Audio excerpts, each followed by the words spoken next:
आप पर इल्ज़ाम है कि जिन लोगों ने आपको फेम दिया आज आप उन्हीं के खिलाफ खड़े हो गए। चंद दिन पहले आपने बयान दिया कि टीएलपी ने बंदे मरवाए। एक दफ़ा आपने बोला कि किसी की ज़रूरत नहीं है मुझे मेरा सॉफ्टवेयर अपडेट कर सके। तो क्या इसके पीछे आपका फैमिली बैकग्राउंड है? एक जेलम के डब्बू को उठ के आप कह दो कि मस्जिद के बाहर ना नाचो, अपने घर के कोठे पे जाके नाच के आओ, तो उससे तकलीफ हो जाती है। वो 8 गाड़ियाँ मेरे गाँव में मुझे गिरफ्तार करने के लिए भेज देता है।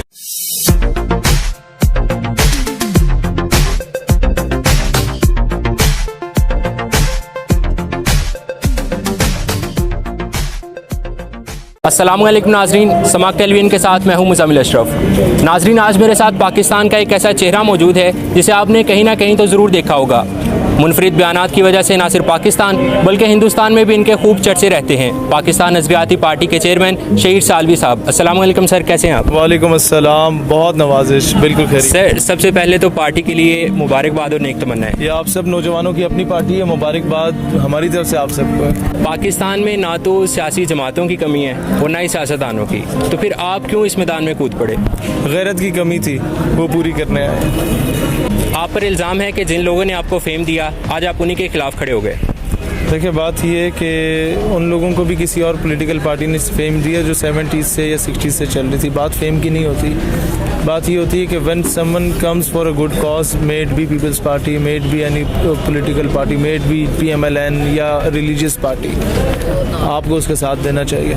जब आपके पॉलिसीज़ का इशूज़ है तो आपका हक बनता है आप एक अलग जमात बनाए। मैं तो वो ऐसी जमातों के बनने से 4 साल 5 साल पहले से ATI का मेंबर था और मैं उससे काम कर रहा था और तब से मैं स्टूडेंट पॉलिटिक्स में था। अगर आपके मुताबिक TLP और आपकी नज़रियात सेम है तो आपको तो हमारे ख़त्म नबूवत के मामले में भुट्टो के साथ भी सेम है, चौधरी ज़हूर इलाही के साथ भी सेम है, फजल रहमान साहब के साथ भी सेम है, सिराजुल हक साहब के साथ भी सेम है। कौन नहीं मानता ख़त्म नबूवत को?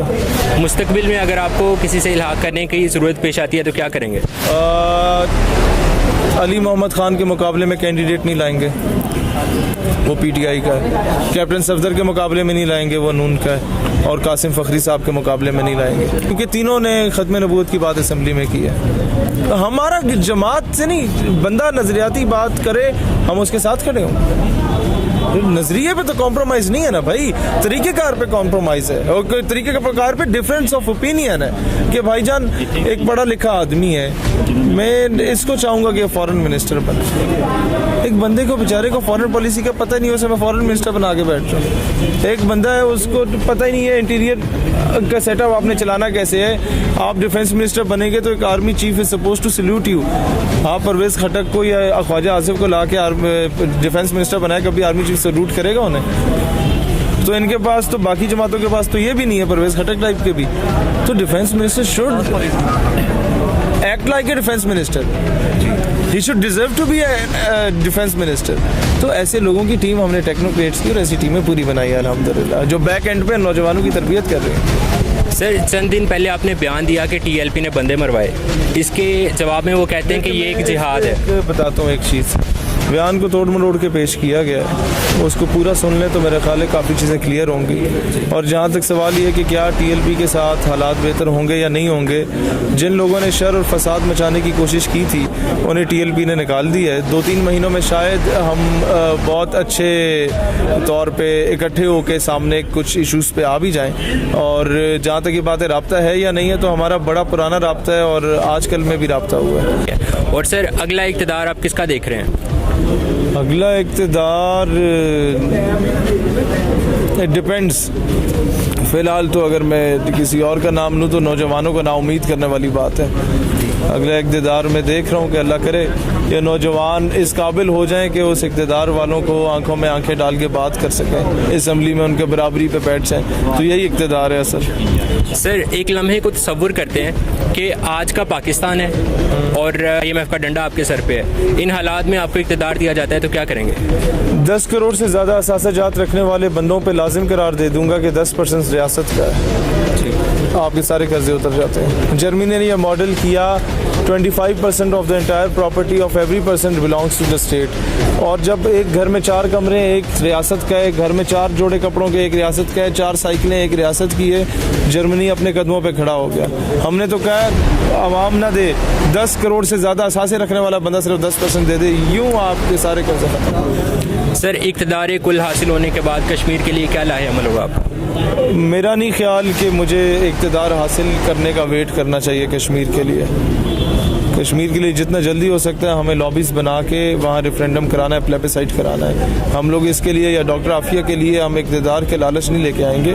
सर एक दफ़ा आपने बोला कि किसी की ज़रूरत नहीं है मुझे मेरा सॉफ्टवेयर अपडेट कर सके, तो क्या इसके पीछे आपका फैमिली बैकग्राउंड है? इसके पीछे family background not in a sense कि जी वो ऑफिसर्स हैं या इस तरह, family background in a sense कि मेरे बाप ने मुझे हराम का लुकमा नहीं खिलाया। मेरे फैमिली में कई लोग हैं जिन्होंने बॉर्डर्स पे पाकिस्तान की हिफाजत की है, मुझे दिलेरी मिली है विरसे से। हाँ, इसके पीछे फैमिली बैकग्राउंड ये है कि मैं अगर बाय कास्ट देखा जाए तो हज़रत अली की नस्ल में से आ रहा हूँ, तो फिर दिलेरी तो हमें जचती है अल्हम्दुलिल्लाह। क्या बात करने पे वाकई पाबंदी आपने खुद बर्दाश्त किया, ECL में नाम आ जाना या बैंक अकाउंट सीज हो जाना? सच बोलने पे पाबंदी है, बुरे को बुरा कहने पे पाबंदी है, जानी को जानी कहने पे पाबंदी है, शराबी को शराबी कहने पे पाबंदी है, कादियानी को कादियानी कहने पे पाबंदी है। एक जेलम के डब्बू को उठ के आप कह दो कि मस्जिद के बाहर ना नाचो, अपने घर के कोठे पे जाके नाच के आओ, तो उससे तकलीफ हो जाती है। वो 8 गाड़ियाँ मेरे गाँव में मुझे गिरफ्तार करने के लिए भेज देता है, तो ये सच बोलने पर पाबंदी है। सर आखिर में समाक टेलीविजन की स्क्रीन से कोई पैगाम देना चाहें? हाँ, आप जैसे नौजवान मेन स्ट्रीम में आएँ, बल्दियात के टिकट के लिए आएँ, आपको टिकट देंगे।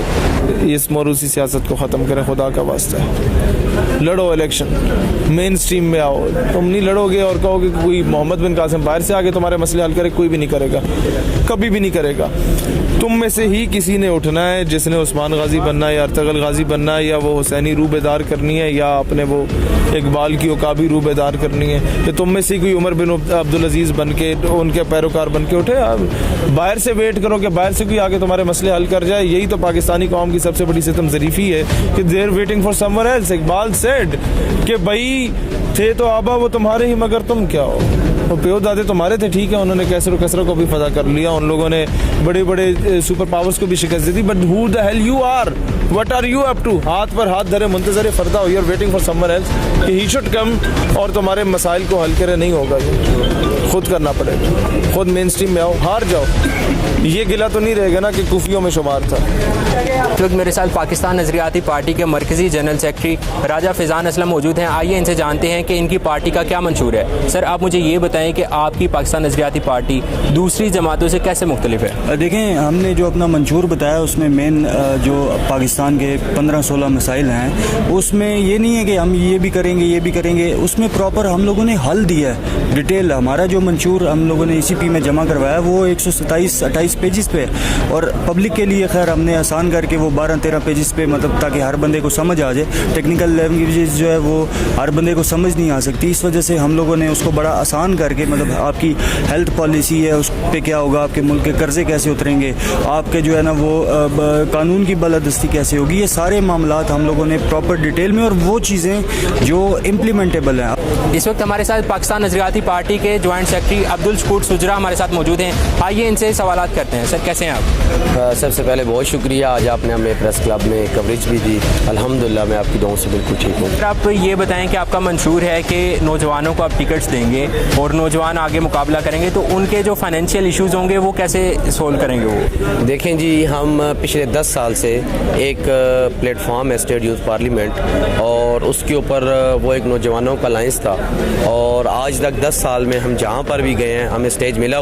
मैं आपको अभी की मिसाल देता हूँ, ये फैसलाबाद की, आपके सामने हमने फैसलाबाद के बार में एड्रेस किया और यहाँ पर एड्रेस किया, तो ये सबसे बड़ी मिसाल है कि हमें फाइनेंशियल की कोई इशू नहीं होती। बाकी हमारा जो आने जाने का खर्चा होता है वो अल्हम्दुलिल्लाह खुद एक्सपेंस कर लेते हैं। सर आपकी पार्टी का आने वाले दिनों में इंतखाबी निशान भी आ जाएगा, तो आप बता सकते हैं कि क्या होगा? देखें, अभी तक इंतखाबी निशान में focal person to election commission भी हूँ, और कल ही मैं अभी उनसे, आज सुबह ही बल्कि मेरी फ़ोन पे बात हुई है कि उसके आखिरी मराइल में है एप्लीकेशन।